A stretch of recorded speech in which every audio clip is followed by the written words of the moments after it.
Assalamualaikum warahmatullahi wabarakatuh. Selamat siang, salam sejahtera bagi kita semua sekalian.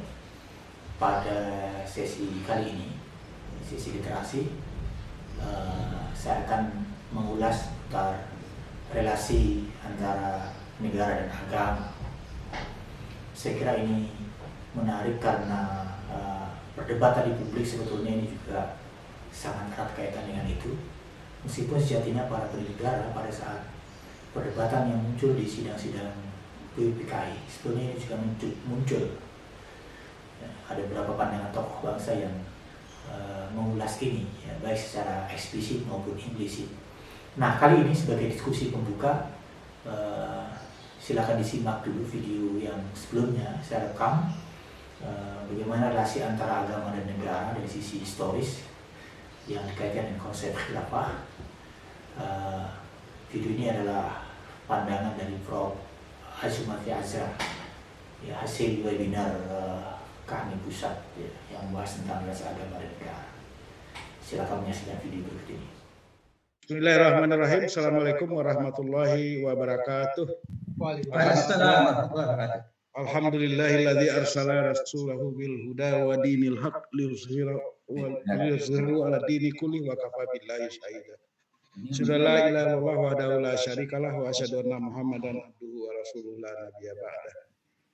Allah Ta'ala fil Qur'anil Karim, a'udzubillahi minasyaitonir rajim, bismillahirrahmanirrahim. Wa kadzalika ja'alnakum ummatan wasatan litakunu syuhada 'alan nas wa yakuna rasulu alaikum syahida. Kanda-kanda dan yunda-yunda dan adinda-adinda, terutama Bang Kang Jana ini yang mengundang mengatur ini, terima kasih banyak. Mudah-mudahan ini memberikan perspektif bagi kita. Yang pertama, ya saya ada PowerPoint, tapi saya kemukakan dalam konteks yang lebih luas, yaitu soal hubungan Islam dan negara. Jadi ini adalah bahagian dari perdebatan dan diskusi mengenai Islam dan negara. Dan dalam diskusi dan mengenai Islam, hubungan Islam dan negara itu, posisi khilafah itu dalam tanda kutip, menurut saya adalah posisinya marginal. Saya berargumen ada beberapa. Pertama, perdebatan tentang hubungan antara agama dan Islam dalam hal ini dengan negara ini akan terus berlanjut, ya, karena beberapa faktor nanti akan saya jelaskan. Dan bukan hanya sekedar pertentangan, kontestasi intelektual ataupun wacana, tapi juga terjadi konflik pertarungan di antara berbagai kelompok dan mazhab dan aliran politik di dalam umat Islam. Jadi sektarianisme. Nah, kita bersyukur di Indonesia ini tidak terjadi, meskipun ada perbedaan-perbedaan. Saya kira ya karena mainstream umat Islam yang terbesar itu adalah orang yang tadi sudah saya sebut ummatan wasatan. Orang-orang yang ada di jalan tengah yang menganut Islam wasatiyah atau wasatiyah Islam. Beda dengan di negeri-negeri lain seperti di Timur Tengah, di Asia Selatan.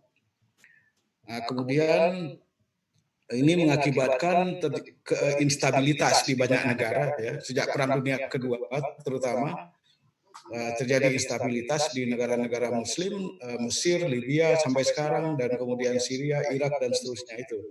Lagi-lagi kita bersyukur di Indonesia, walaupun kadang-kadang ada instabilitas, tapi tidak berlangsung dalam waktu yang lama gitu. Kemudian perdebatan ini, kontestasi ini mengakibatkan mengundang akhirnya campur tangan asing, ya kan, campur tangan asing dan ini yang kemudian menambah semakin ruwetnya keadaan.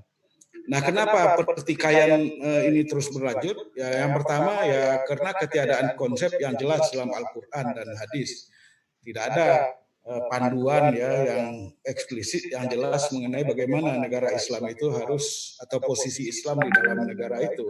Hanya ada beberapa prinsip dasar tentang prinsip dasar, misalnya al-adalah, al-musawah, kesetaraan, syura, musyawarah, dan seterusnya itu. Ya.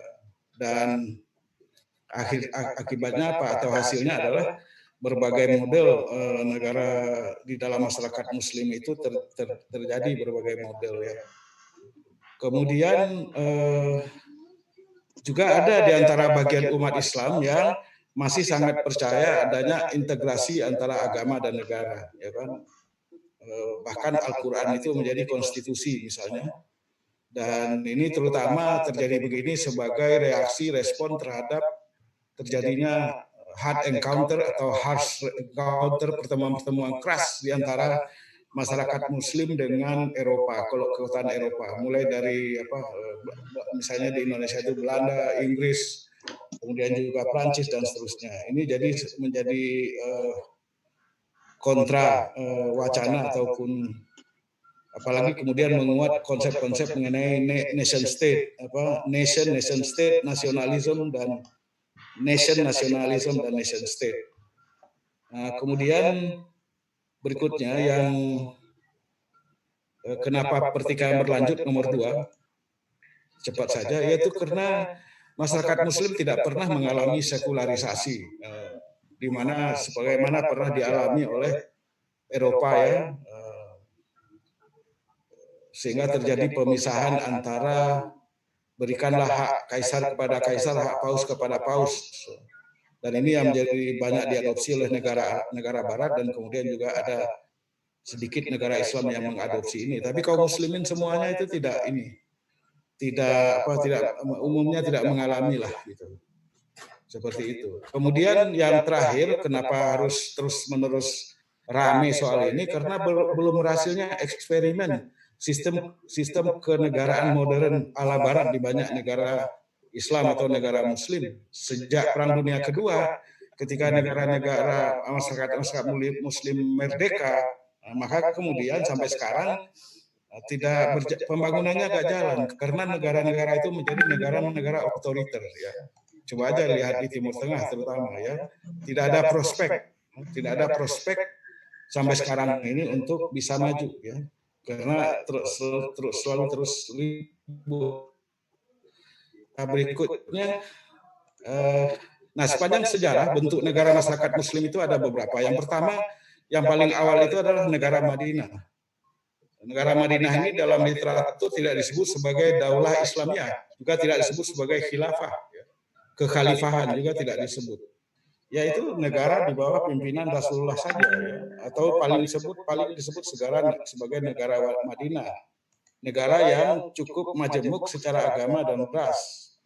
Diselenggarakan, diatur melalui konstitusi Madinah, Al-Mitsaq Al-Madinah, yang kata Robert Bellah, seorang sosiolog yang sangat terkenal, sosiolog agama, mengatakan inilah konstitusi yang paling awal yang memberikan jaminan tentang HAM, yaitu yang pertama adalah freedom of belief, freedom of conscience, kemudian protection to life, dan protection of property. Itu kira-kira isi ya beberapa yang paling pokok dari Al-Mitsaq Al-Madinah.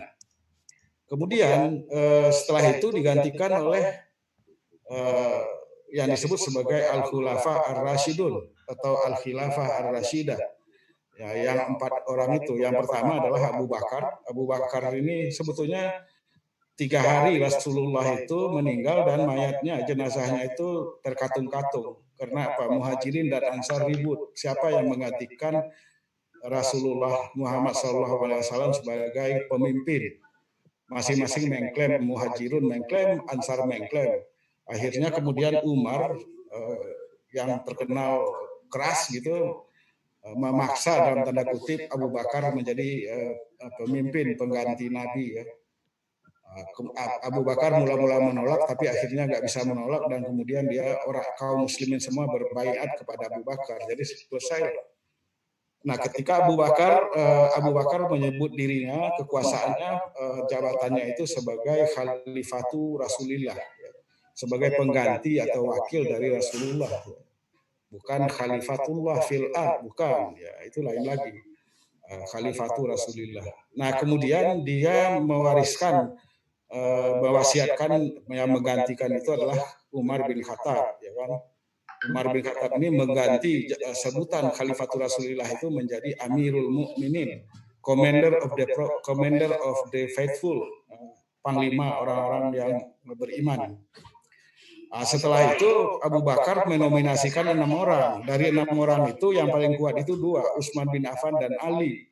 Tapi kata Ali, Sayyidina Ali, sudahlah, Pak Utsman aja yang jadi pengganti gitu kan, karena lebih senior daripada saya. Akhirnya Utsman yang jadi khalifah, tapi kemudian pemerintahnya dianggap atau dituduh sebagian muslimin sebagai melakukan nepotisme, maka kemudian rumahnya dikepung dan kemudian akhirnya dia meninggal dalam kepungan itu, tewas dalam kepungan itu, dan kemudian sebagian umat mengangkat Ali bin Abi Thalib sebagai khalifah, dan kemudian tapi pendukung keluarga Utsman bin Affan, Muawiyah, kemudian mengatakan nggak bisa Ali jadi khalifah, harus istilahnya itu one eye for one eye, one tooth for one tooth, harus itu dulu, harus ada kisah dulu siapa yang membunuh Utsman bin Affan. Nah, oleh karena itulah maka kemudian sejarawan sosiolog Ibnu Khaldun menyimpulkan tidak ada lagi khilafah pasca Khilafatul Rasyidah, nggak ada lagi. Yang ada itu mamlakah, yaitu kerajaan, karena suksesinya itu berdasarkan tali darah, dan ini kita bisa lihat dari sejak masa dinasti Umayyah, kemudian dinasti Abbasiyah dan Turki Utsmani, ya kan? Turki Utsmani itu malah nama resminya itu adalah Devleti Aliyeti Osmaniye, artinya itu Daulah Tinggi Utsmaniyah. Jadi bukan khilafah sama sekali. Kalau dalam literatur ya kajian Islam yang lazim itu tidak disebut sebagai Utsmani itu sebagai khilafah, itu kesultanan, ya kan, atau imperium, ya, atau dinasti paling itu. Nah, kalau misalnya dalam literatur Islam memang Umayyah atau Abbasiyah itu sering disebut khilafah gitu ya. Tapi tentu saja pengertian khilafah itu tidak sebagaimana tidak seperti yang dipahami seperti sekarang ini, tidak seperti dipahami oleh Hizbut Tahrir misalnya. Dan lagi pula dinasti ini ketika disebut sebagai khilafah tidak mampu menguasai dunia Islam itu secara universal. Kalau HTI kan inginnya khilafah itu khilafah universal, satu kekuasaan tunggal di mana seluruh wilayah Muslim itu bersatu di bawah one single political ruler, gitu kira-kira begitu. Berikutnya sedikit ini lagi bentuk negara Muslim. Jadi kalau kita lihat itu di masa klasik, di masa modern gimana? Ada 4 bentuk negara di dalam masyarakat Muslim itu. Yang pertama sekularisme, pemisahan agama dan negara. Dan ini terutama yang paling menonjol itu adalah Turki modern, ya kan? Modern atau Kemalisme. Kemalismenya itu tidak bersahabat pada agama. Orang nggak boleh pakai gelar haji misalnya. Itu misalnya atau bey atau afandi, itu semua gelar agama nggak boleh. Pakai muslim juga nggak boleh. Ada juga sekularisme yang tidak terlalu keras, yaitu di Maghrib, di daerah Maghrib, Maroko, Aljazair dan Tunisia, warisan dari laicite Prancis ya. Tapi memang sekularisme juga, tapi ya sekularisme juga lah, nanti kita bisa bercerita banyak deh. Kemudian yang model yang kedua, integrasi agama dengan negara. Al-Quran sebagai konstitusi ya, dengan penerapan syariah. Contoh tipikalnya itu adalah Arab Saudi. Yang kedua, akomodasi Islam dalam negara. Islam jadi dasar negara modern dengan penerapan sistem politik hukum modern. Ini seperti Mesir, Malaysia, dan Pakistan. Di Malaysia, Islam is the religion of federation. Itu disebutkan di situ, agama federasi. Tapi di situ berlaku hukum modern walaupun Islam sebagai sebagai agama negara. Yang terakhir adalah model di mana akomodasi Islam dalam dasar negara yang kompatibel atau bersahabat dengan agama, khususnya Islam. Contoh tipikalnya itu adalah Indonesia dengan Pancasila. Ya, itu. Nanti berikutnya. Nah, ini yang terakhir, narasi khilafah gimana? Kalau begitu, kalau kita lihat dalam Al-Quran, sebetulnya istilah term khilafah itu tidak ada. Yang ada itu khalifah, inni ja'ilun fil ardi khalifah, itu kan tentang penciptaan manusia di muka bumi, ya kan? Juga di dalam surat As-Sad 26, intinya itu adalah tentang penciptaan manusia dengan tugas memakmurkan bumi Allah, menegakkan keadilan dan menghindarkan diri daripada dikuasai hawa nafsu, angkara murka dan merusak alam. Itu dia penciptaan manusia, khalifah ya. bukan khilafah sebagai sebuah sistem politik, tidak. Memang banyak kata yang terkait dengan lam fa itu ada banyak, mungkin ada 200-an, tapi konotasinya sering tidak baik, konotasinya negatif. Khalfun itu yaitu orang-orang yang dikuasai oleh hawa nafsu, kira-kira begitu, yang merusak, ya, yang melakukan fasad dan sebagainya itu. Nah, oleh karena itu wacana kontemporer tentang khilafah adalah romantisasi, idealisasi, dan ideologisasi atas khilafah melalui misreading dan miskonsepsi. Jadi salah membacanya, ya. Misalnya membaca Sultan Abdul Hamid II itu sebagai Khalifah Abdul Hamid II yang diturunkan oleh Turki Muda, itu bukan khilafah, itu sultan, ya kan.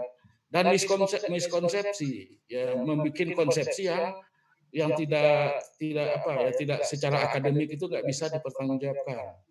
Nah, yang terakhir, ini penting. Tadi seperti yang dibilang oleh Bang Ridwan itu, narasi khilafah ini menguat jika negara dalam masyarakat Muslim gagal mewujudkan kemajuan di tengah berbagai tantangan dan disrupsi politik. Jadi kalau misalnya tadi yang disebut oleh Bang Ridwan, misalnya Menteri BUMN kok mengurus COVID, atau Menteri Pertahanan mengurus pertanian misalnya. Udah kacau balau, nggak jelas gitu yang mana gitu kan. Apalagi kemudian nanti Zoom dilarang misalnya karena RCTI misalnya. Maka kemudian ini menimbulkan kekacauan-kekacauan yang membuat narasi khilafah itu bisa semakin menguat, menjadi alternatif, ya kan? Karena apa? Karena para pengusung khilafah ini percaya khilafah is the only solution atas berbagai masalah yang dihadapi oleh umat Islam. Kemudian syariah is the only solution juga untuk menghadapi persoalan-persoalan masalah sosial, maksiat dan lain sebagainya. Itu hanya bisa diselesaikan dengan syariah sebagaimana dirumuskan, dipahami oleh kawan-kawan pendukung khilafah itu. Saya kira begitu, Mas Rahmat. Terima kasih. Assalamualaikum warahmatullahi wabarakatuh. Sekali demikian tadi ulasan seputar relasi agama dan negara yang disampaikan oleh Prof. Azumidi Azra, bagaimana sebetulnya secara historis konsep khilafah itu.